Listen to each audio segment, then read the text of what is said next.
Alright, Shalom, Shalom. We're gonna hop straight into it. It's the brother Kadash. I want to start off by giving our praises to Yahweh, Bahashem, Yahweh Shai, Bahashem, Rakakadash. That's the most important thing, right? So we're gonna hop straight into it. This is just part three. I made a videos first starting off called Board of Directors or Credit Bureaus, something on those lines. And then the second one that I made, part two, was talking about the board of directors at Equifax. So the first one was on Experian, which is a credit bureau. There's three major ones, which is Experian, and then the second one was Equifax. So now this one's gonna be on Transunion, as you see on your screen. I'm looking for a precept, so bear with me.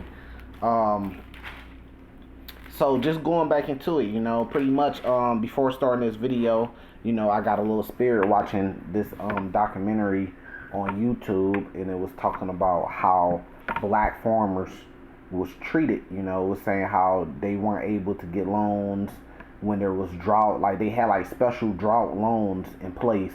So if there was a drought, farmers would get help, pretty much getting bailed out, but that they couldn't get approved for them, even though all the other farmers was getting approved for them.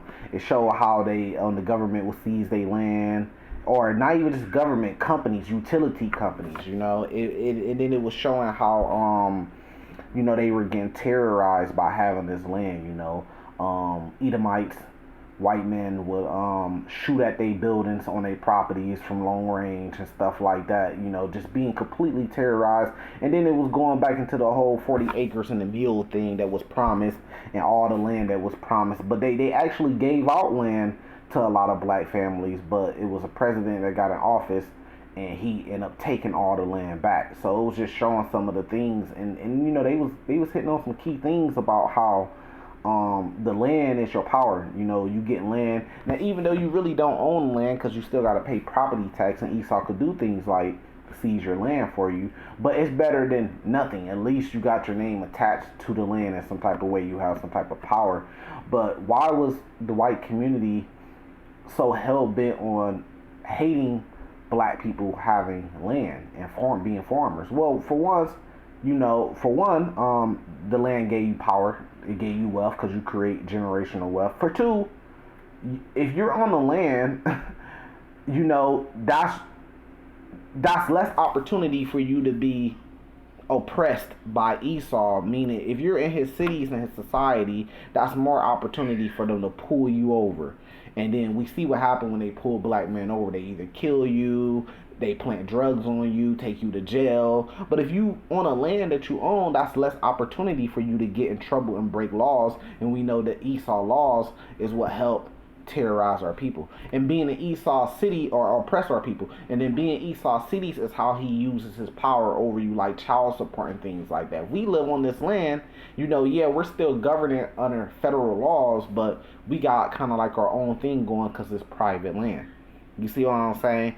So Esau didn't like that because he needs us to be in his cities to be his slaves. He needs you to be in his cities to spend your money in his city so he can get your money, not live on your own lands that you bought 500 acres and black people living on lands, because now he can't tap into none of your money. He can't advertise wickedness to you because you're away from it. Esau needs you to be under him so he could oppress you with his laws, his different rules. And then that leads us to this whole video, the credit bureaus. So what the fuck is credit to me? If we got 500 acres, if we got 2,000 acres, what is credit to me? We living on our land, man. We living off the resources off the land. And of course you still gonna have to purchase resources from outside the land to until you get built up, you know what I mean? But look at just look at what they were able to do in Dubai with the Arabs, and they way weaker people. They not even comparable with strength when it comes to us, right? But look what they were able to do because they're unified with a place like Dubai. I forgot the exact number, but it was like some short period of time, 70 years, 90 years. It went from looking like a desert to what it is today. So just in these generations, in this short period of time, man, you'll be surprised what you could do. Especially if our people come together, man. A little small community could turn to a whole city, a great thriving city. But of course, it's what type of rules and regulations are you setting up on this land? Once you get all this land, you get all these black people to move to this land. What's your rules? You gonna have to start your own credit system. And all we saying is that credit system and that rules and those laws, what's better than the law, statutes, commandments of Yahweh Bahashem Yahweh Shai that's found in the Holy Bible? Do not kill, do not steal, honor your mother, your father, keep a Sabbath day, a rest day, right? There's only one God. Don't follow false idols. Don't worship false idols. I mean, what's better? Not just a couple. What's better than that? Don't commit adultery, right? It just goes on and on. What's better than those type of laws? Here's a dietary law to keep you healthy, to keep the community healthy. Here's clean and unclean laws to keep the community clean. It's all right here in front of us, man. The Bible, right? Now, is it against the law, statutes, commandments to buy land and live off the land? No. So where there's no law, there's no sin. We could do that if we want to. And can't a motherfucker move their tongue against it, because where there's no law, there's no sin. You keep your opinion. Your opinion like asshole, everybody got it. If a person, an Israelite ain't breaking the law, statutes, commandments, then your opinion don't fucking matter. We got to stop with the commandments of man and the over-righteousness shit, man. And the worshiping of man, right? But, when you live in the cities, then you got to buy things in the cities. And then that's when the credit unions have that power over you. That's when it matters. Your credit matters. You see what I'm saying? But if you live on your own land, 500,000, 2,000 acres, you ain't really worried so much about the credit unions. But you got to get to a point where you ain't got to depend on them, where you ain't got to go to the banks like those black farmers had to get loans and stuff. You got to get it to the point, which the reason why they have to do that is because they don't have enough people. They need more people there, and they'll have more power there, and they need something that they could bargain with. They need enough resources that they could sell in order to get the things, or trade in order to get the things they need to keep their community going. But of course, you need a bigger community of black people to do that, to hold more power. This is something that could have been done. But your athletes, your entertainers, what people don't understand, in your churches, these are agents of the white man. They're not double agents, but they're like Judas. They're agents, man. They're set up to deceive you, to keep you in the communities, to keep you in the cities, to keep you worshiping these things, to keep you trying to keep up, to get the new car, to get the new Corvette, to get the new Bentley, to get the new house, the new mansion, to keep upgrading and staying in these cities where Esau could oppress you, man. Every time we get into some fuck up things, the first thing we think of, man, like, why the fuck we don't buy our own land and get the fuck out of these people's face, man? But it takes a community to do it. One person or 5 families coming together, yeah, they could buy some land and make things better for themselves, of course. But what about the community as a whole? Now, imagine the power we would have if you throw the Latino community in there, and you throw the Native American community in there. Now, I guarantee you this. I bet on this. If the black community, the Native American community, and the Latino community came together, started leaving the cities by the masses, and going to go live on land that they was purchasing, Esau would create either a false flag attack or some type of deception, whether it be bringing the grid down, World War III, dropping bombs, something to stop that from happening. He will move his hand and something to stop that happen. We will see their true colors once again. And this is why we say these other nations can't be saved with us, man. Just because a gift destroys the heart, but oppression makes a wise man mad. Just because, you don't see their true colors right now, never trust your enemy, like the Bible says. But there's gonna come a time where when they start losing their shits, that they gonna start showing their true colors, and then you're gonna realize, like, oh shit, these can't be the people of the Lord. None of them. Look how wicked they are. They gonna start showing their true colors, man. Because it's just crazy to think and to say a statement like, well, this white person is a good white person, as if if they was around in the time of slavery, they would have been that same type of person. No, they wouldn't, man, because for the most part, you probably would have been the same type of person as your ancestors during the times as your ancestors. That's how life worked, man. So this is the board of directors, the leadership at Transunion.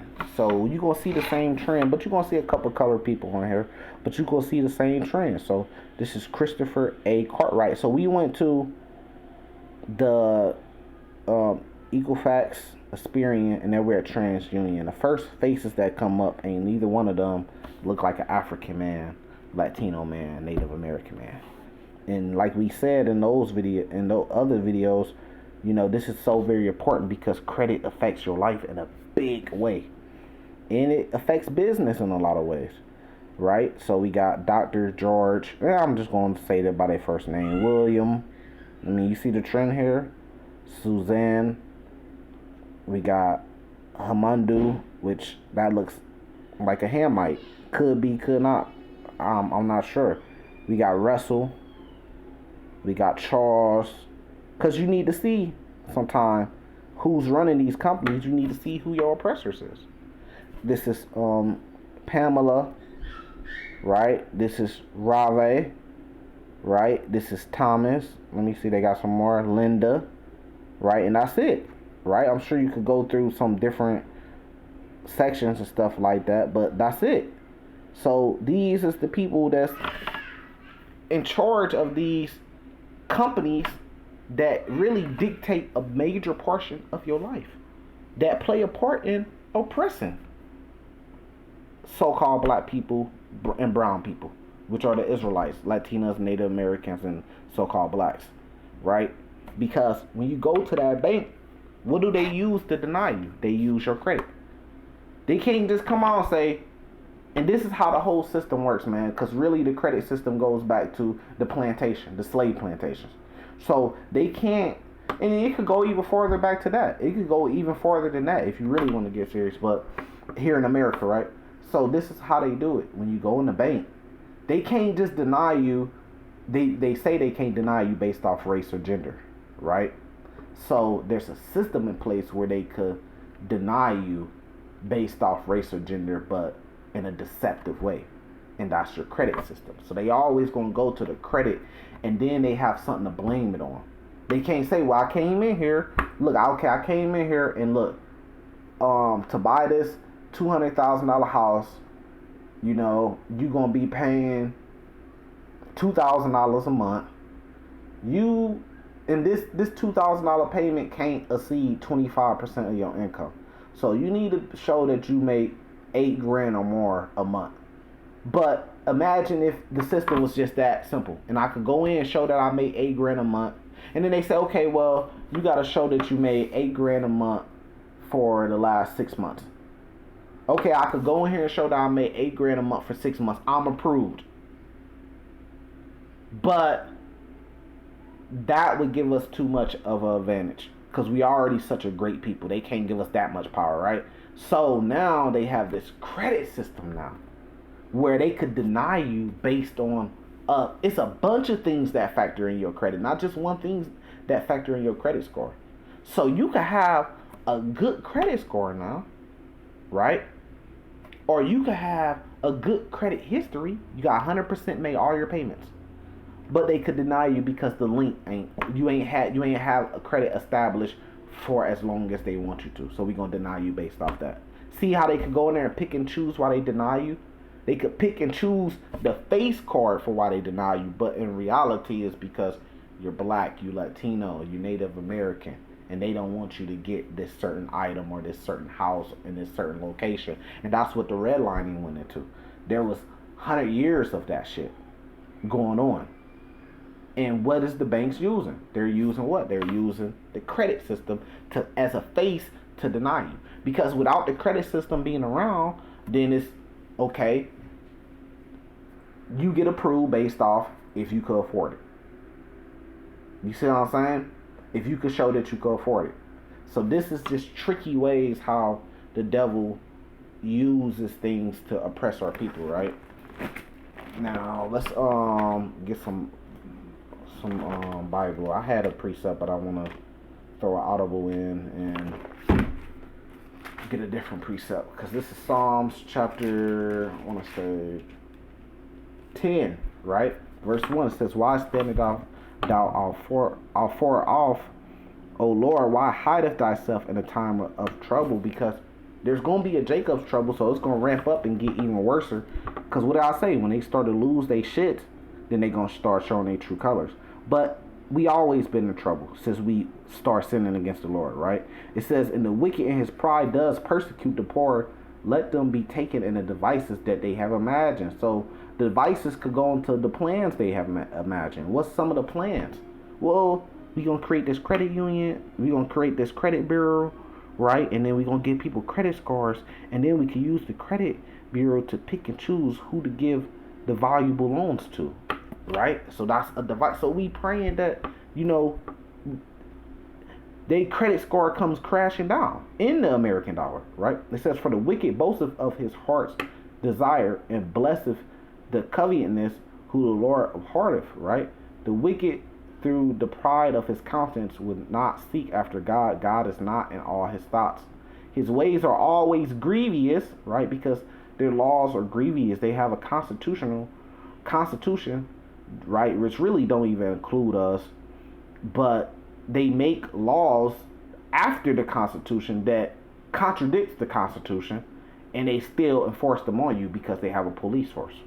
You see, so the police could oppress our people because we live in a cities. You see what I'm saying? That kind of goes back to what I was saying about the families that bought the land.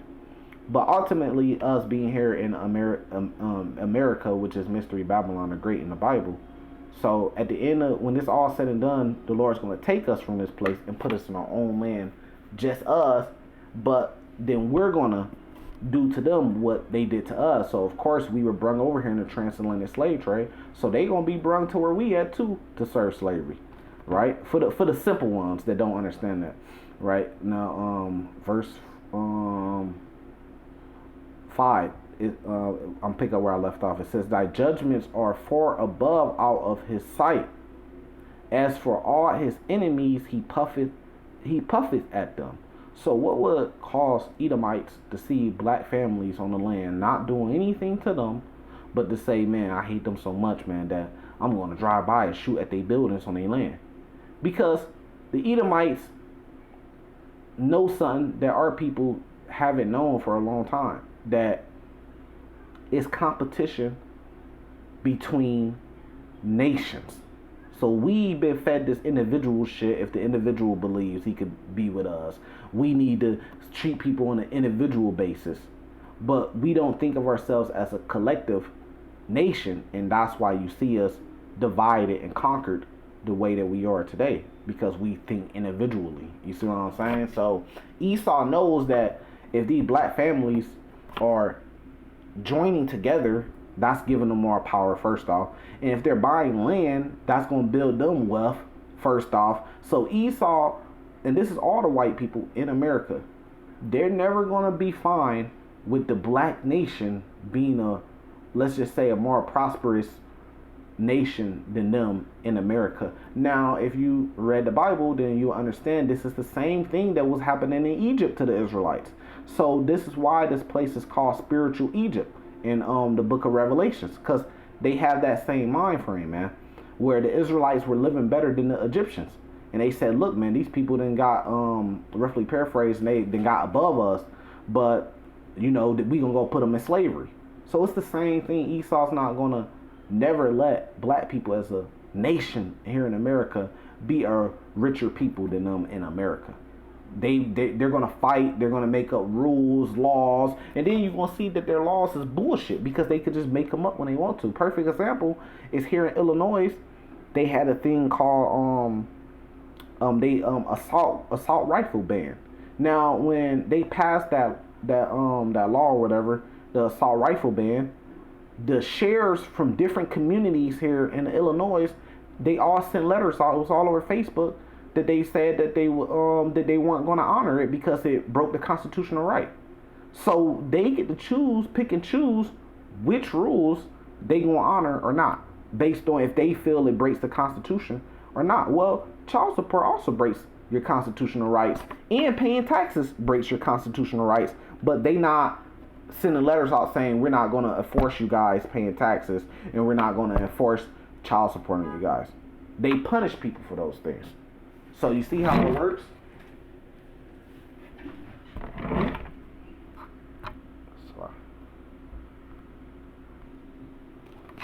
You see, so that's how it works. You know, so the white community, they will know, like, well, shit, you know, if they separate themselves from us, then we're gonna live harder lives. They talk to each other. Well, you know, the blacks over there, they buying land, they banding together, and they not over here pretty much being our slaves anymore, and we could oppress them with our laws. So this is gonna mean a worse life for us and a poorer life for us. So we don't like them because they doing that. That's how they think, because they think they own us. You know, where are all the black people at that's working the lower jobs? They need to come get back over here and start working these lower jobs and know their place, because that's what they say. They need to know their place, right? Because I did a video on this too about the race wars that happened here in Springfield, Illinois, where I'm at, where we hold camp, where we hold it down at, right? And one of the things, it was about two black men and a white woman, you know, and their affairs. But one of the things that the white race said when those race wars was happening is that the black community don't know their place. So there was a smaller incident that happened, but it was a bigger beef, let's say, a bigger picture to it, because the white community was hating off the black community because they felt that they didn't know their place. So what is our place? Well, our place to them is being their slaves, being oppressed by them. That's their place. Them benefiting and serving themselves off of us, just like every other nation tries to do by benefiting off of us, right? So let's keep going. Verse 5. Verse 6 says, he has said in his heart, I shall not be moved, for I shall never be in adversity. So adversity. So what would cause that? Just for example, you know, you not being a part of these systems. That's what it says in Revelations 18:4. Come up out of her, you know, my people. You know, you not being a part of these systems and not participating in this game. Remember the game of the small hat dudes? It's like a picture, a meme of the small hat dudes. They sitting at a table and it's black and brown people underneath, and it's a meme, and it says they don't realize all they got to do is stand up, and pretty much just, and then their game is over. Their Monopoly game is over with. Pretty much all you got to do, all it's saying is pretty much all you got to do is come up out of her, right? If we don't collectively as a people, we don't evolve ourselves in these games that they created, because that's what it is bullshit games, then they can't play the games no more. We give them power over us, right? They got a police force that has power over us, right? But yeah, if you do buy your own land and a lot of black people move on the land, then that's private land. You see, so now it's harder for them to oppress you because they can't really come on your private land without a warrant. Rather than just seeing you drive down the street, make up a bullshit ass reason, pull you over, plant something on you, and then shoot you. You see, so let's keep going, right? His mouth is full of cursing and deceit and fraud, right? Under his tongue is mischief and vanity, right? He sitteth in the lurking places of the villages, and in the secret places does he murder the innocent. His eyes are privily set against the poor, right? So we are already poor, but that's what they do, right? He lieth in wait secretly as a lion in his den. He lieth in wait to catch the poor. He does catch the poor when he draweth him into his net. Which was, what's a net? That's a trap, right? A net is a trap. So that's what they doing, is they setting traps. Like they set up, like you said, right? Devices, plans. Okay, let's come up with this credit bureau shit. Let's come up with this credit score shit, right? And then we can use that to oppress them, to discriminate against them. But on the outside, we look like good people. You just got bad credit. That's why you're getting denied for over here. So you got to buy the house cash.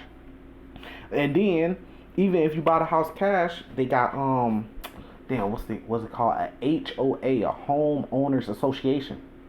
Now you got to pay an extra fee to the homeowners association, and the homeowners associations, they could come together and vote you out the community, and then you have to force and sell your house. So they might do shit like fuck with you around the neighborhood, make it hard for you until you decide to move. It's a show on one of those streaming platforms. I forgot it, but I forgot what it is. I think it's called People. And it kind of shows you that how they was fucking with the black family that moved into the white neighborhood. They was kept fucking with them and fucking with them and starting shit with them to try to get them to move out. And it also shows before they moved into the white neighborhood, they were living on their own land. And it showed how Esau rode up on their land and just, I think killed their son. Just for no reason. So it showed because the father left and the family was left there on their own. So it shows you can't do it as an individual family. You got to have your community out there. That's how y'all going to protect each other. Right? Okay, so let's go here. This is Acts 2, verse 40. It says, and with many other words he did testify and exhort, saying, save yourselves from this outward generation. It says, then they that gladly received his word were baptized, and the same day there were added unto them about 3,000 souls, right? So 3,000 people woke up to the truth. It says, and they continued steadfastly in the apostles' doctrine, and this is the apostles of old doctrine, in fellowship, and in breaking of bread and prayer, right? And fear came upon every soul, and many wonders and signs were done by the apostles. And all that believed were together. So they were actually together, not split up. They were together and had all things common. So then let's keep going. And sold their possessions and goods and parted them to all men, and every man had need, right? So that's the thing that those black farmers was missing. You need more people. You need more community. They had 3,000 souls, 3,000 people. So imagine what 3,000 people could do. You don't need a credit system no more, because you selling all your goods and your possessions. You only really need a credit score to get more possessions and goods. But they sold all their possessions and goods, and then they took the funds from that and parted them to all men as every man had need. It's another movie. It's called The Platform on Netflix, and it shows you how if everybody just ate all the food by the time it got to the bottom. Or was it the top? I think it was the top. By the time it came up to the top, there was no more food left. So the dudes, they died. But it showed you how to win the game too, is by everybody eating a little, as just as much as it takes to stay alive, a little bit, and then saving some for the other people, and then everybody was able to eat. See, that's the spirit right there talking. The spirit been on us, me and Kwana. This last week, heavy, man. Go check out our last camp. I think it's like 8/20/23, that camp. That's the date, right? It says, and they continued daily with one accord in the temple. So they were together daily, man. That's what we got to do. Sell all your possessions. Come up out of her. We can't call ourselves Hebrew Israelites and then we go on the highways and byways weekly. But then throughout the week, we just still going to work. We still living a regular life. But it takes a community to do this. It said 3,000 souls, right? We got to sell all our possessions, all our goods, come together, live together, be together. That's going to fuck up Esau's system, man. And then we going to see Esau's true teeth, the white man's true teeth. Then he going to come against us because he knows it's over with at that point. And then that's when the Lord's going to have that standard against him. That's when the Lord's going to come and protect us. But y'all scared, though. It says, and they continued daily with one accord in the temple, breaking bread from house to house, did eat their meat with gladness and singleness of heart, praising God and having favor with all the people. And the Lord added to the church daily such as should be saved. See, the Lord going to protect us if we follow in the law, statutes, commandments to the best of our ability. But like the Lord promised us, he said he's going to raise up his servant David. So the Lord going to send a man in the spirit of David, that's going to make this happen that we just read. Bring us together like this. So the man that you see today, they may be good teachers, but they not making Acts 2. This is the apostles' doctrine. Verse 40 and down, this is the apostles' doctrine. They not making this happen. So they not that man that the Lord's going to send to make this happen that we just read. So with that, I'm say salvation to the elect. Shalom.